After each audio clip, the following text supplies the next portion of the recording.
Il était une fois deux gros barbus tannés de se faire dire « Si tout le monde ne travaille pas 5 jours sur 7, la planète va exploser !» ont décidé de se faire pirates et de se mutiner contre le gaspillage de potentiel dans les organisations. Voici leur histoire. Salut les pirates, bienvenue au 24e épisode du podcast Go Pirates. Maurice! Hey! Hey, Comment ça va? Eh oui, Oui. ben oui. Maurice, cet épisode de podcast est une présentation du chiffre 3. Oui, 3 pour 3000 downloads qu'on a tapé cette semaine. On est rendu à Oh! 3000 downloads. Et depuis quelques jours, on est en 3e position dans la catégorie management au Sénégal, man. Ah ben, bonjour au Sénégal, hein, tous nos amis sénégalais. On veut savoir qui vous êtes. On s'attendait vraiment pas à ça. Puis, justement, je suis allé voir dans nos statistiques, là, puis la flotte de Sénégalais qui nous écoutent sont de Dakar. Une trentaine de personnes qui sont là-bas qui nous écoutent. Bonjour les gens de Dakar. Bienvenue chez Go Pirates.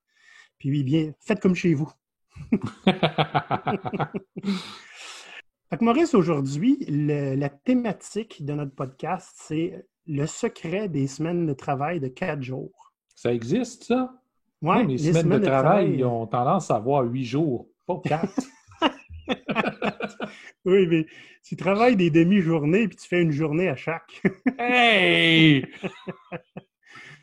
Donc, écoutez, moi, c'est une des choses que j'ai faites pendant le COVID. Hein? Je me suis dit, une petite mise en contexte, là. J'ai commencé à avoir l'idée de faire une recherche sur la semaine de travail de 4 jours en novembre dernier. Alors, je ne sais pas si vous vous souvenez, au mois de novembre, il y a Microsoft Japon qui avait annoncé qu'ils avaient fait une expérience. Ils avaient essayé la journée de 4 jours. Tu te souviens de ça, Maurice? Oui, je me souviens de ça. Ça a Évidemment. fait un tollé sur LinkedIn. LinkedIn a pris en feu complètement. Et puis, c'est ressorti régulièrement après ça, lorsqu'on commençait à parler de après COVID, les choses vont changer. Hein? Fait que moi, je me suis dit, je vais faire une petite recherche. J'aimerais ça savoir, tu sais, c'est quoi les. Ça n'arrive pas du jour au lendemain. On ne fait pas juste couper une journée puis tout se passe comme d'habitude, là. T'sais? Non, ça prend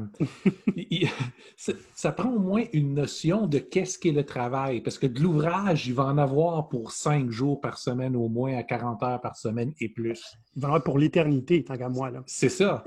Mais quand on comprend c'est quoi le travail et qu'on met la bonne valeur dessus, là, on a plus de jeu. Voilà. Fait que moi, là, j'ai fait une petite recherche, puis j'ai commencé à regarder est-ce qu'il y a eu des études de fait là-dessus. Et j'ai trouvé un white paper. Comment on dit en français? C'est un papier blanc? C'est extrêmement laid. Oui, je sais, mais je pense que c'est ça. Donc, j'ai trouvé un white paper d'une compagnie qui a fait l'expérience, mais elle ne l'a pas fait dans un vacuum, dans le vide, OK? C'est une compagnie qui s'appelle Perpetual Guardian. C'est des experts en planification de succession. Okay? Quelque chose de... eux autres sont en Nouvelle-Zélande. Et ils ont simplement décidé, comme c'est pas commun, on va demander à l'université d'Auckland, en Nouvelle-Zélande, de venir observer ce qu'on a fait, puis de tirer des conclusions, faire des statistiques. Donc, ils ont fait un super beau white paper là-dessus, avec un paquet de statistiques avant, après, comment ils ont fait ça, qu'est-ce que ça prenait pour avoir du succès. Donc, c'est ce que je vais vous raconter aujourd'hui. Si vous voulez avoir accès au white paper, vous pourrez aller voir notre article de blog qui porte le même nom en fait que l'épisode de podcast, Le secret des semaines de travail de 4 jours sur blog.gopirate.com. Il y a un lien vers le white paper en PDF que vous pouvez télécharger. Donc, je t'explique un petit peu ce qu'ils ont fait. Ils sont pas fous, les Perpetual Guardians, c'est des petits pirates. Ils n'ont pas décidé de faire ça du jour au lendemain, puis c'est comme ça pour toujours. Ils ont fait une expérience contrôlée. C'est bien. Donc, ça. Ils savent comment ça se passe. Donc, c'était une expérience qu'on fait sur 8 semaines. L'objectif était essentiellement, vous travaillez très fort, on sait que vous avez besoin de voir votre famille davantage, on aimerait ça essentiellement vous donner une journée de congé chaque semaine. OK? Donc, un des objectifs qui est clair, la compagnie ne doit pas perdre de productivité. C'est-à-dire que ce que vous faites en 5 jours, vous devez trouver un moyen de le faire en 4 jours. Donc, les résultats que vous allez chercher, on veut les mêmes. Et il ne doit pas avoir une perte de profit. Et ça doit être bénéfique autant pour l'entreprise que pour les employés. Donc, c'est pas un droit qu'ils donnent, OK? Puis ça, c'est excessivement clair. C'est un privilège. Et si ça ne fonctionne pas ou si la performance n'est pas là, on retourne à 5 jours. Ce qui est la bonne façon pour faire. Oui, parce qu'on ne peut pas le prendre pour acquis, là. Exact.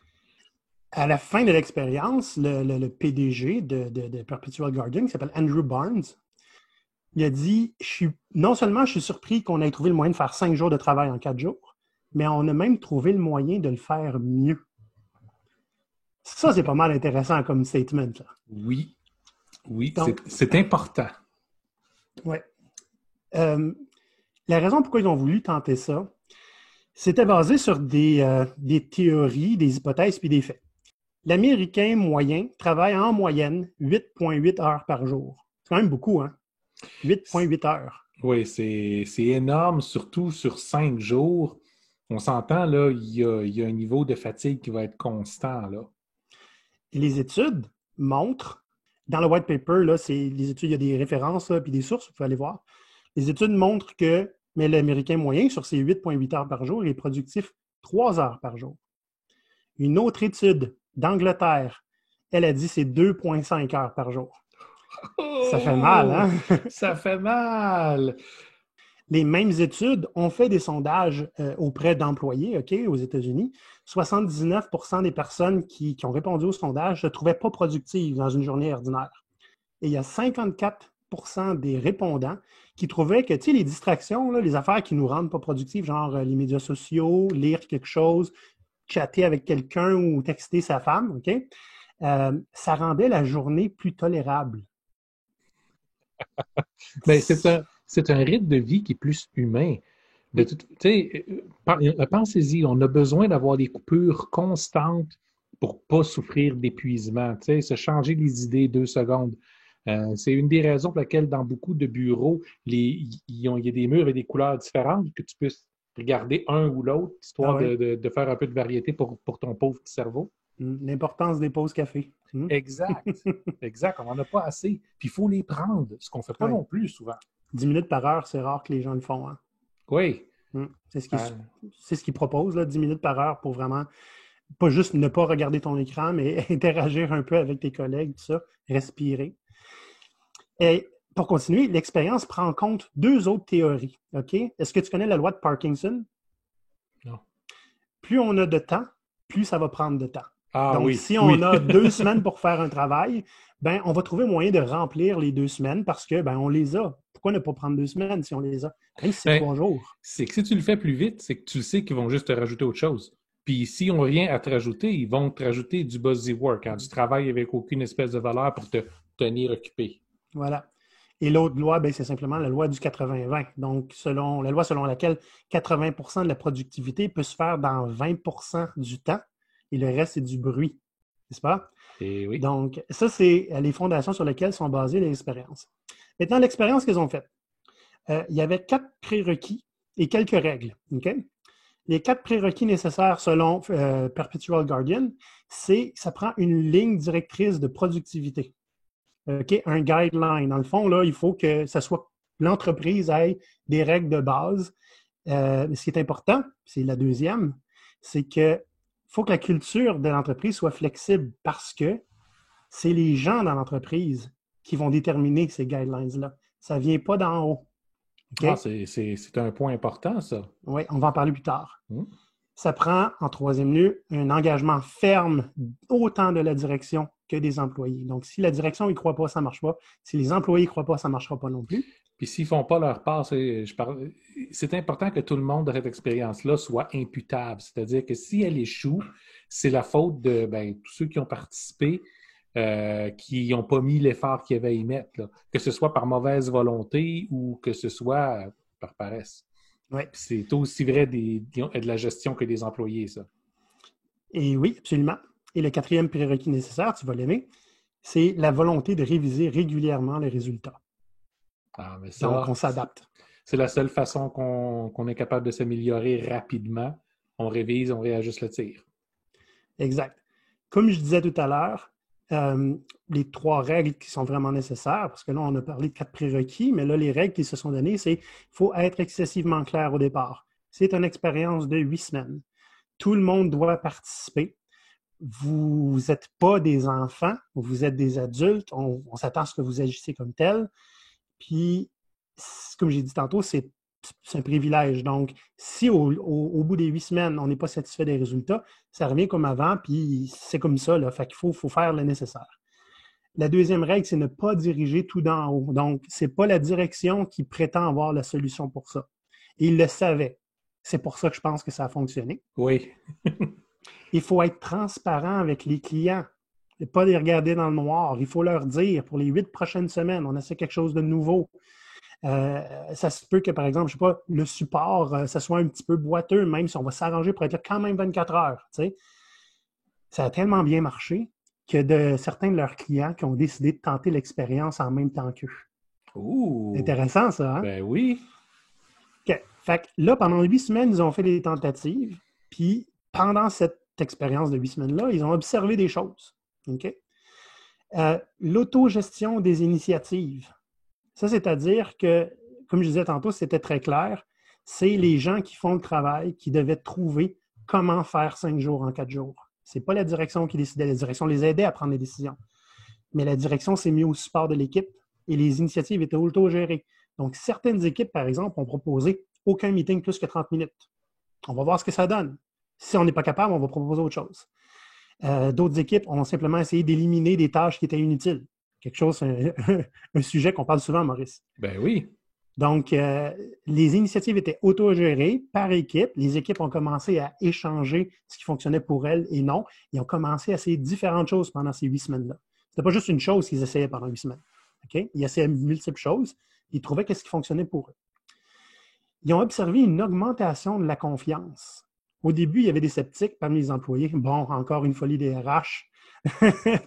Ou encore quelque chose qu'ils disent qu'ils vont le faire, mais ils ne le feront pas. Mais ils se sont rendus compte, dès qu'ils ont été impliqués, dès qu'on leur a demandé comment vous voulez faire ça, la confiance et l'engagement des employés a skyrocketé, là, si on peut dire. Là. Ça a vraiment décuplé. Les gens se sont fait dire qu'ils devaient agir en adulte. Tu sais quoi? On les a traités en adultes, puis ils ont commencé à se comporter en adultes parce que certains ne le faisaient pas. À partir du moment où tu es imputable, mais qu'on te fait confiance, il y avait beaucoup plus, non seulement d'engagement, mais beaucoup plus d'imputabilité qui s'est développée parce que les gens ont décidé à faire, tu sais quoi, c'est à nous autres, cette transformation-là. Là. Si on ne réussit pas, c'est nous autres qui n'aurons pas notre journée de congé.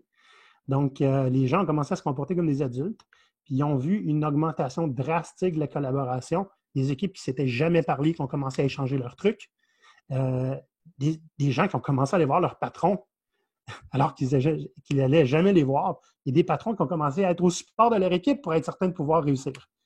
Donc, derrière tout ça, il y a quelque chose, quand je lisais le white paper, que je m'attendais à voir, que je n'ai pas vu, mais c'était comme... Il y avait des petits hints ici et là. Hein. Tu sais, je m'attendais à ce que ça soit mis en évidence, puis ça n'était pas le cas. Je me suis dit, c'est impossible qu'elle ait réussi à faire entrer 5 jours de travail en 4 sans en éliminer. C'est vrai.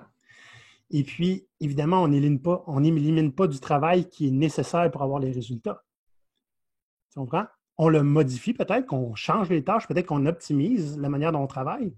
Mais si tu veux éliminer du travail, il y a 2 moyens. Ou tu l'automatises, ou tu enlèves le travail qui ne sert pas à obtenir tes résultats. Donc il n'y a pas de valeur. Il n'y a pas de valeur, ou les bullshit tasks, là, bullshit work.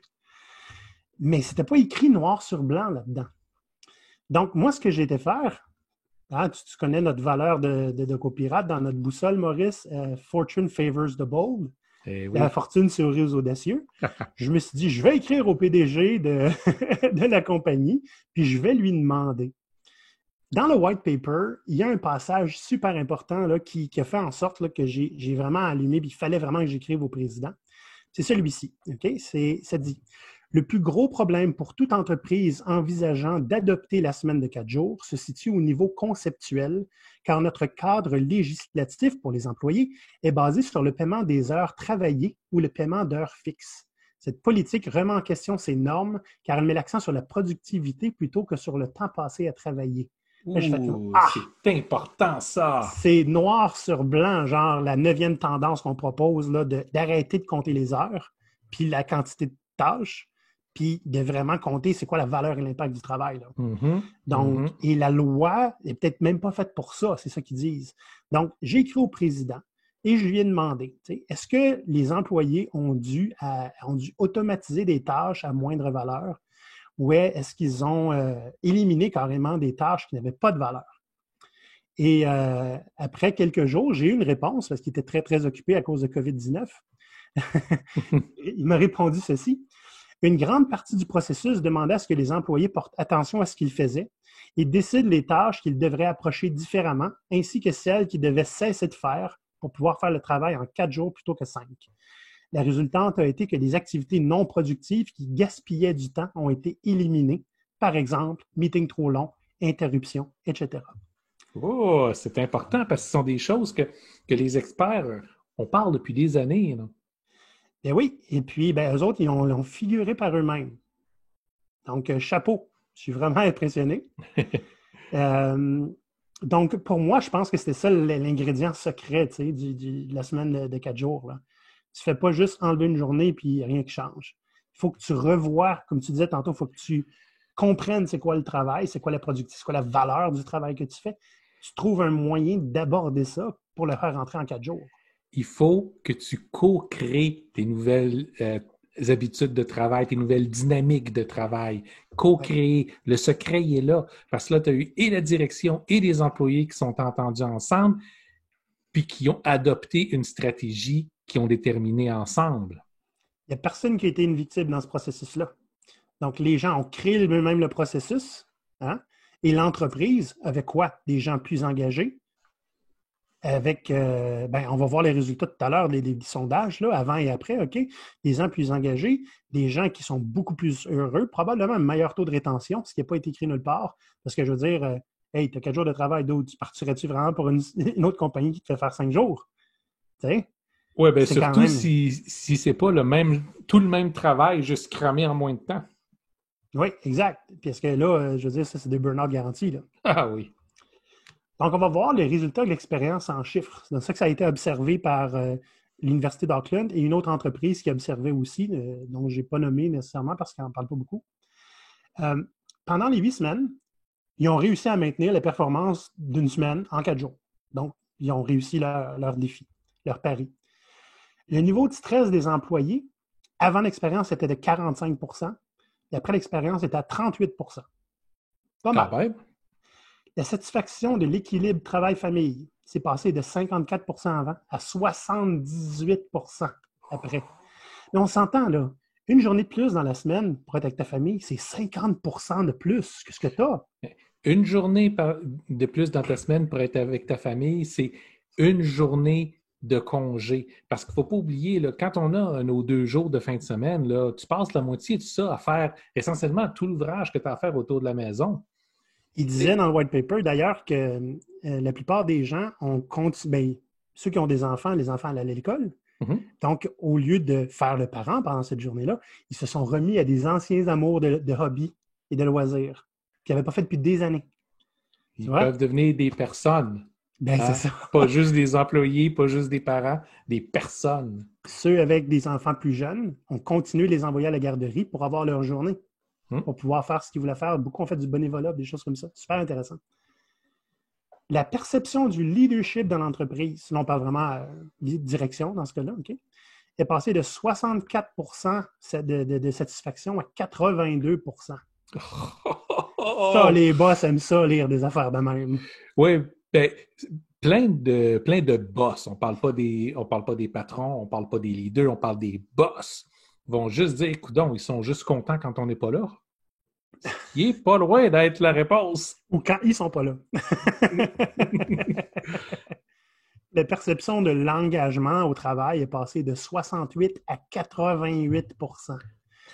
Fait que s'il y a du monde qui se demande comment augmenter l'engagement dans votre entreprise, si vous voulez à peu près 20 %, vous avez une piste de solution juste là. Puis là, on s'entend, là, c'est pas juste couper une journée de travail, c'est toute l'activité de co-créer ça ensemble, de revoir les règles ensemble. Donc, ça engage les employés. Puis ça va rester. Oui. La perception de la stimulation intellectuelle est passée de 70 % à 84 %. Et la perception de l'empowerment est passée de 68 % à 86 %. C'est pas mal, hein? C'est impressionnant ça comme chiffre. C'est impressionnant. Vraiment, vraiment. Ben, c'est pour ça qu'ils ont voulu le documenter essentiellement. Dans l'article de blog, OK, auquel je faisais référence tantôt, Le secret des semaines des travails de 4 jours, OK, j'ai fait 15 points à retenir, OK, que vous pouvez aller lire. Je ne vous les donne pas ici parce que je veux que vous ayez lire le blog. Mais c'est 15 points à retenir si vous voulez faire une semaine de travail de 4 jours. OK? C'est tous des trucs qu'eux ont donnés. Puis vous pouvez avoir accès aussi au white paper. Donc, vraiment intéressant. Là, Maurice, j'aimerais qu'on fasse un exercice. Oui. Parce qu'on a parlé, évidemment, de l'expérience en soi, puis il y a une des tendances que j'avais beaucoup misé dessus, hein, celle que les compagnies qui abandonnent là, le calcul des heures pour calculer plutôt l'impact, la valeur du travail, c'est que le PDG me prouvait en me répondant qu'il faisait ça. Là, il y a 8 autres tendances. Est-ce qu'on regarde voir si on les a reconnues là-dedans? Ben, allons-y, parce qu'il y en a plusieurs que moi, j'ai vu passer. Là. OK. Voyons voir la première tendance desquelles on parle souvent. Les entreprises qui abandonnent le focus sur les profits pour augmenter le focus sur les valeurs et les raisons d'être. Ben là, ce qu'on a vu, c'est pas un abandon des profits du tout, non. Parce que c'était clair qu'il ne fallait pas qu'il y ait une descente d'argent, mais ils ont valorisé la santé mentale et puis la valorisation des employés. Oui. Très important, on n'abandonne pas les profits. On abandonne le focus sur les profits. OK? Juste que ça soit clair. Okay? Mais oui, c'est ça. Clairement, il y a une valeur pour eux, c'est une valeur d'engagement dans le travail, le fameux, comment t'appelles ça, non? Conciliation travail-famille. Là. Mm-hmm. Deuxième tendance, OK, c'est qu'ils abandonnent les pyramides hiérarchiques pour aller vers des réseaux d'équipes. Ça, je ne pense pas que c'est ressorti particulièrement. Non, mais regarde de la façon dont ça a été géré. L'idée c'était les employés qui amenaient les solutions puis la façon pour modifier le travail. Ça veut dire que tu n'as plus juste une dynamique hiérarchique unidirectionnelle. Voilà. C'est qu'à partir de maintenant, tu as beaucoup de décisions puis beaucoup de suggestions du pouvoir qui part du bas puis qui remonte. Donc, même si ta structure n'a pas changé, ta dynamique, elle a changé. Oui, si c'est bidirectionnel, c'est déjà un bon pas vers l'avant, effectivement. Mm-hmm. Troisième tendance, les entreprises progressistes abandonnent le leadership directif pour aller vers le supportif. Maurice, je me suis fait dire qu'on devrait mettre soutenant à la place. Supportif, ça n'existait pas. Allons-y. Donc, je l'ai changé officiellement. Okay. Donc, effectivement, leadership directif, je ne sais pas s'ils l'avaient avant, mais ils ont clairement mentionné que les gestionnaires, tout d'un coup, étaient des gens qui les aidaient à prendre les bonnes décisions pour eux-mêmes, puis qui étaient seulement en support. Donc, c'est vraiment... J'ai vu dans le white paper, c'est écrit que la confiance envers les gestionnaires a drastiquement augmenté aussi. Mm-hmm. Donc, clairement, ils se sont mis au service de leurs équipes pour s'assurer qu'elles prenaient les décisions nécessaires, mais pour elles, pas pour lui. Bien, ton antagonisme traditionnel entre les gestionnaires et puis les employés, c'est juste se transformer. Comme les employés fournissaient les idées puis une bonne partie des décisions, c'est plus une question d'avoir des antagonistes. Maintenant, ils sont rendus des partenaires. Et n'oublie pas que les gestionnaires aussi allaient avoir 4 jours. C'était dans leur intérêt que tout le monde réussisse là. Ben oui. Ben c'est ça. C'est intéressant quand on a un objectif commun, hein? La 4 est clairement ressortie. OK, on abandonne la planification prédictive, on va vers l'expérimentation et l'adaptation. C'est exactement ce qu'ils ont fait. 8 semaines d'expérimentation, on adapte à mesure. À la fin, on regarde les résultats. Et tu regardes, tu ne fais pas juste 8 semaines et à la fin, tu regardes. Là. Parce que tu peux aller 8 semaines dans la mauvaise direction. Là. C'est ça. Là. C'est vraiment constant. Constant. On abandonne les règles et le contrôle et on se tourne vers la liberté de travail et la confiance. Clairement, ça a été exprimé aussi. Le niveau de confiance envers les gens qui allaient vivre dans ce nouveau contexte-là, de faire ce qu'il faut pour réussir, a été excessivement élevé. Et au final, quand les gestionnaires se mettent au service des équipes, le contrôle, c'est quasiment désuet. Là. Absolument. Tu n'en as plus besoin, en fait, c'est ça. C'est désuet. 6e tendance, les entreprises progressistes qui délaissent l'autorité centralisée pour se retourner vers une autorité distribuée. Les équipes décidaient comment marcher. C'était du 100%. Tendance numéro 7, les entreprises qui délaissent le secret et le contrôle de l'information et adoptent la transparence radicale. Juste le fait d'avoir clarifié au début l'objectif, super clair. Qu'est-ce qui arrive si ça marche? Qu'est-ce qui arrive si ça ne marche pas? Puis vous allez le faire, on va le faire avec vous ensemble. Juste ce genre de niveau de transparence qu'on n'a pas généralement en entreprise. Là. Juste savoir ce qu'est l'objectif. Là.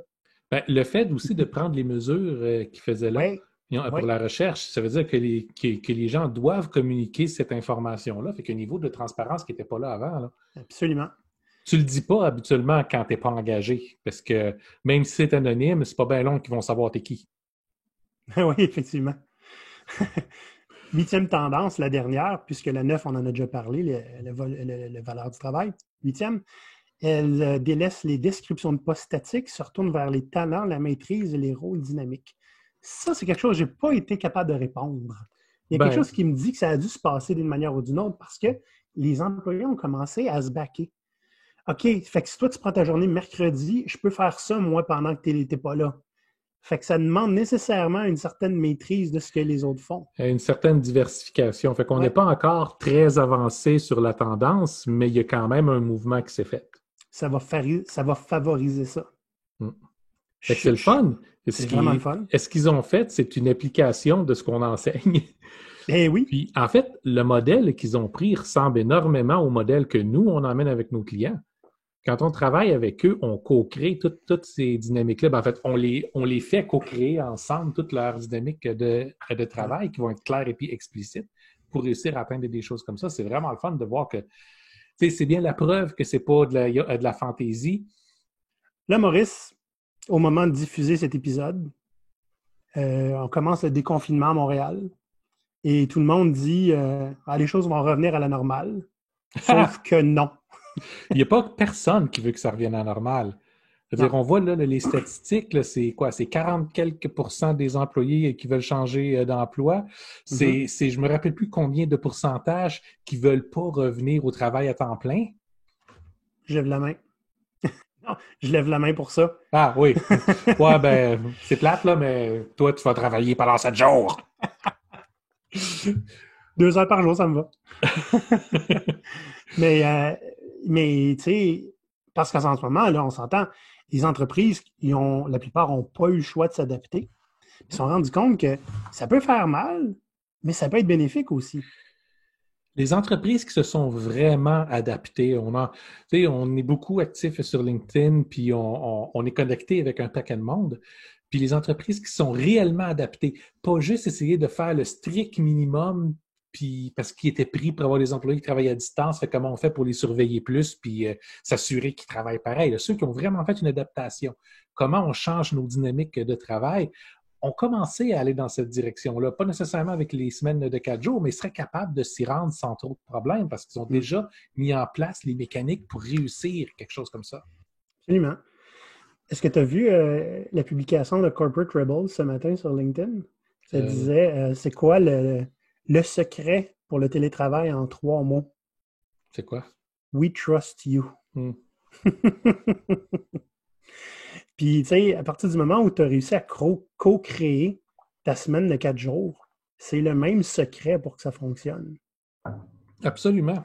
Absolument. En fait, c'est le secret de toute bonne et saine relation de travail, c'est la confiance. Tu engages des experts qui vont faire le meilleur pour te livrer qu'est-ce que tu as besoin. Puis toi, tu vas aussi t'engager à ne pas les prendre pour des idiots puis les utiliser comme des jouets. La seule image que j'ai en tête, c'est Casque Noir dans Spaceballs qui joue avec les personnages. Piu, piu, piu. Oh mon Dieu. Écoute, tu sais, Maurice, j'ai vu une super belle... on parle de confiance, là. J'ai vu une super belle publication sur LinkedIn pendant la COVID-19 qui disait simplement, si pour le télétravail, vous ne faites pas confiance à vos employés, c'est parce que vous ne leur avez jamais fait confiance. Puis, la semaine de 4 jours, là, si votre raison pour même pas l'envisager, ben, c'est parce qu'on ne fait pas confiance à nos employés. Demandez-vous ce que ça veut dire. Il y a tellement d'entreprises qui ne font pas confiance à leurs employés, Olivier. Tu n'as pas travaillé à cette place, je pense. C'est comme la norme. Tu ne peux pas faire confiance en racaille. La racaille est là pour voler ton argent. Tu es pris déjà pour les payer toutes les semaines pour les 40 heures qu'ils font. Puis ils ne méritent pas! C'est vrai, c'est pour ça que j'ai arrêté de travailler avec des compagnies puis je travaille avec toi. Ouais. Euh, On était plus riches avant, hein? on n'avait pas le temps de faire nos affaires. Le fun, par exemple. Effectivement. Ouais.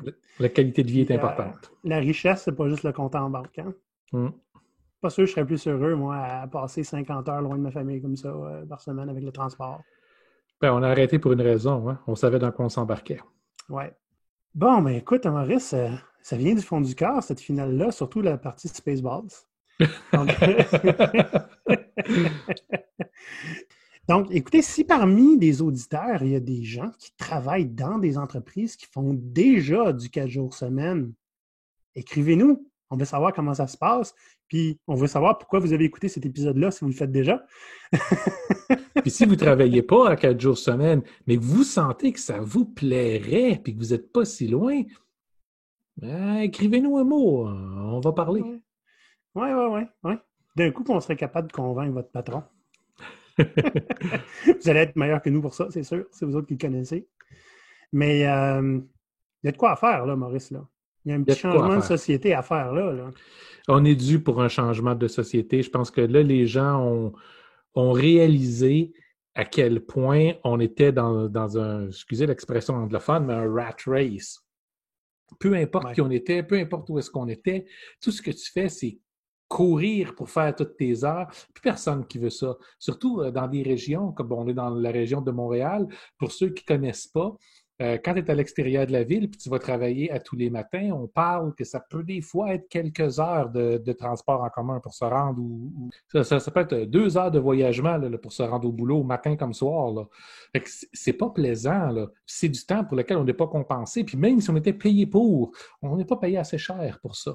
Les gens commencent à goûter à la liberté puis n'ont pas envie de revenir à ce que c'était. Je ne sais pas si tu as vu la nouvelle, Maurice, cette semaine. Il y avait des entreprises qui disaient si le télétravail perdure, il faudrait payer moins cher ceux qui ne sont pas dans des régions métropolitaines. Hein? Ceux qui restent en campagne, là, ils ont un style de vie beaucoup moins coûteux. Il faudrait ajouter leur salaire. C'est de la discrimination pure et dure, ça. On ne te paye pas pour ton expertise ou ton potentiel. On te paye pour où tu restes. Mais ça, écoute, moi, je vois absolument aucun problème là-dedans. S'ils descendent mon salaire de 10-15 %, mes efforts vont descendre de 20 à 30 parce que, tu sais, à 10-15 % de moins, je pense avoir de la misère à compter, ça devient pas mal plus difficile. Fait que c'est pas je vais moins travailler, c'est que je vais beaucoup moins travailler puis moins faire d'efforts. C'est ça que tu vas arriver à créer, là, du désengagement total. Ouais. Tu vas faire plus d'efforts pour trouver un autre emploi. Ah oui! Ben, si ça, on voit ça arriver, je te garantis, tu vas voir des micro-entreprises comment ils ont commencé à apparaître un peu partout. On en voit déjà plein, là. Ouais. Puis c'est pas fini.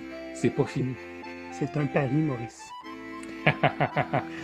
Là-dessus, les pirates, on va vous laisser. Vous pouvez nous écrire des commentaires, des questions, des sujets aussi d'épisodes, si vous en avez, à ahoy@gopirate.com ou sur le site gopirate.com. Vous pouvez me laisser un commentaire vocal, toujours accessible sur LinkedIn. On est très, très actif, Maurice, ces temps-ci. Et puis, ma foi, n'hésitez pas à aller voir nos vidéos sur YouTube aussi. On découpe notre podcast en petites capsules, puis on fait des capsules spéciales aussi qui ne sont pas disponibles sur notre podcast. Donc, allez voir et allez vous abonner.